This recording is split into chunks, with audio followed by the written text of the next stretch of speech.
I remember one tire still spinning as it rolled up to our porch rubber, shredding the steel rim, screeching like the gates of hell, and I thought, well, that's one way to make an entrance. My grandpa didn't even bother to look up. He spat into his coffee can, tipped his straw hat, and whispered, "Should have read the sign, sweetheart." That's when I knew this wasn't another HOA complaint. This was a low-key war, and they'd just opened fire. They showed up on a Thursday morning, pressed and tidy, sunglasses big as shields. Linda was the self-appointed leader, rolling in on a bright orange buggy like she owned the sunrise. I was feeding the chickens when they barreled through the gate, feathers flying like confetti. They didn't knock, didn't ask. They drove through like the trail belonged to them for generations. Routine easement inspection, she held her clipboard up like a badge, loud and certain, the sort of person who believes a photocopied sheet can make the rules of the universe. Grandpa came out with his coffee flannel on boots, cake the sort people tend to underestimate, because he walks slow and his leg is crooked from that elk hunt gone sideways in '87. But when he tilted his head and watched their tracks, something in his stance changed, a look I hadn't seen in years. He said calmly, "So it begins. No shouting, no cursing.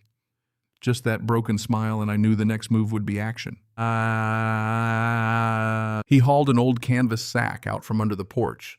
Inside were rusty bits I'd thought long gone, twisted pieces of metal, horseshoe nails, bent into wicked little stars, welded so one point always stuck up. He'd made them back when rustlers treated the ranch like an all-night playground.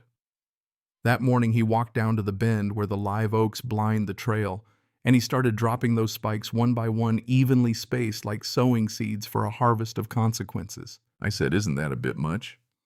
He didn't look up. They rolled in like safari people. Let's give them a National Geographic ending. And right then we heard a motor. Their buggy came around the bend, hit one of the spikes, and the tire blew inside its spin. Rubber shards flew, metal shrieked, Linda screamed, Doug lost his papers, and Lisa, the intern, clamped her face to a clipboard like it could hide her embarrassment. One buggy after another bit dust by the time it was over. 3 of their vehicles lay like wounded dogs. Rims bent, tires shredded.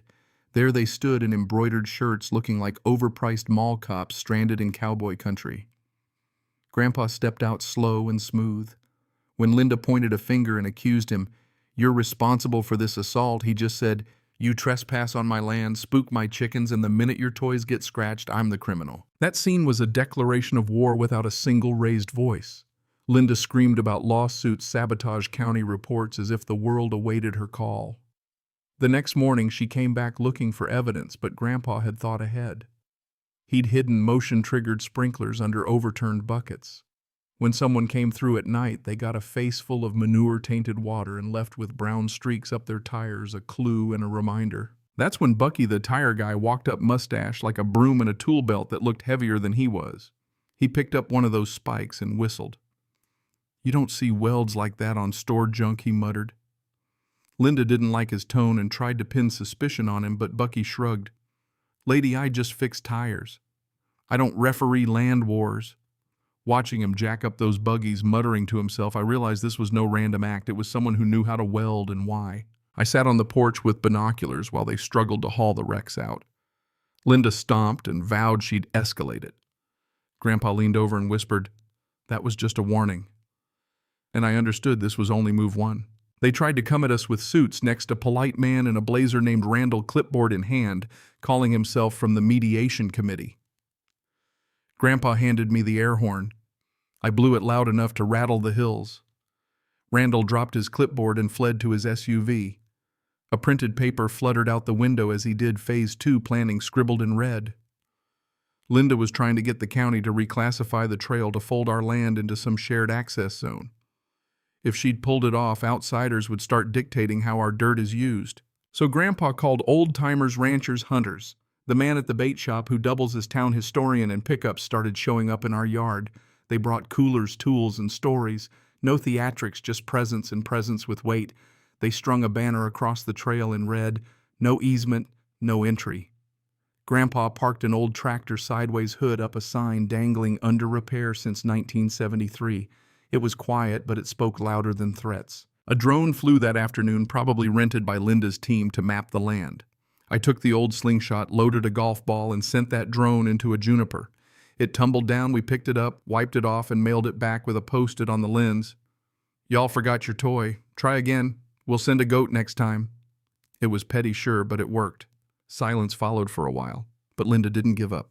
When she came back with county equipment, a grader, a backhoe, a dump truck, and 2 white SUVs with logos, that was the real escalation. A zoning officer in dress shoes announced they were there to initiate preliminary grading and review. Grandpa told them plainly, "That land ain't under your jurisdiction, you're trespassing." The officer said they needed to mark and soil sample. Grandpa said nothing, he called the goats out. Those goats wandered down like they owned the place, climbed onto the gravel pile, headbutted a bumper, and behaved like the most stubborn protesters you've ever seen. One worker tried to shoe a goat and learned the hard way goats don't care for collars or clipboards. Sheriff Hall showed up after Grandpa handed him a stack of old survey maps and county filings. Sheriff Hall tipped his hat and said no one was to touch another rock until title verification. The crew packed up. Linda sped off in a spray of gravel. Then she organized a PR stunt. A community hike, matching shirts, granola bars, reusable water bottles, a banner with a hashtag about trail equality. They set up a tent at the edge of our pasture and started chanting for shared access and preserved nature. She live-streamed herself on a milk crate delivering a speech about inclusive landscapes, while people did yoga on the grass acoustic guitar on repeat. It was performative and loud. Grandpa dug out a battered metal box with a faded sticker. "Do not use unless you're ready." Inside were spikes, ugly, thick things meant to ruin tires, not people. We placed a few where curious hikers would step through if they followed the makeshift route. People started losing tires and dignity. A cyclist flipped a bike, a woman went over a bush, backpacks and pride abandoned on the trail. Panic spread, PR collapsed, and Sheriff Hall shook his head.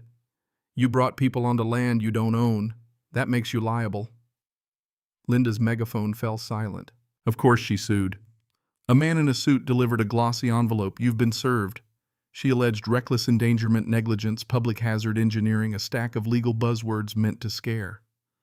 Grandpa read it and smiled like a man who'd been waiting for this. He pulled out a faded envelope in case the war comes home, an old deed from his grandfather, and a letter from a judge, blue-inked signatures, county stamps, legal artifacts proving our claim. He drove straight to Sheriff Hall with them. Sheriff Hall squinted, stroked his beard, and said, "This might be the silver bullet." Grandpa called Louisa, a cousin who's an agricultural rights lawyer 3 counties over. She arrived in a lifted pickup boots that had seen courts and dust and set up at our kitchen table like a siege planner. She read the suit, scoffed, and promised to turn their theatrics into a mess for them. The court date came fast. Linda strutted in with a bow-tied lawyer, confident and camera-ready. They spun a story. The HOA has rights to expand the trail under a map from 2003. It's for community wellness, access, equity.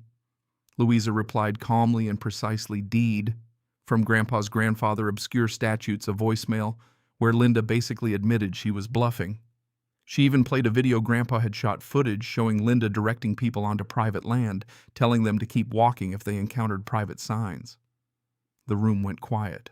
The judge read the paper trail and ruled HOA's claim invalid, the lawsuit baseless, HOA liable for legal fees and damages, and he told Linda straight, "You came here for a spectacle. What you got was justice." She left without a word, shoulders slumped like someone who'd lost air. We walked out of that courthouse feeling like we'd gotten more than a legal win. We'd reclaimed something deeper.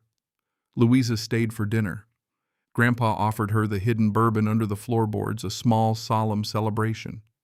For weeks afterward, the trail was quiet. No drones, no SUV patrols, just wind in the trees and goats being goats. Sometimes we joked about a plaque at the bend. "Here lies the HOA's hope." Some winds are heavy and silent, and we liked it that way. I asked Grandpa if he thought Linda would try again. He looked out over the land, breathed in like the air held the answer, and said maybe. But next time she won't be facing just me. She'll be facing all of us. That stuck with me. Power isn't just paper. It's history. It's community. And it's the price folks are willing to pay to keep what's theirs. So what do you think when someone shows up with a clipboard and a sermon about the common good? Are they really helping, or are they erasing someone else's history? If you've ever been in this kind of fight, tell me, which side would you stand on, and what would you do if your land was put on the scale of regulation? Share your story. because sometimes justice needs witnesses, and sometimes it needs a little rusted steel.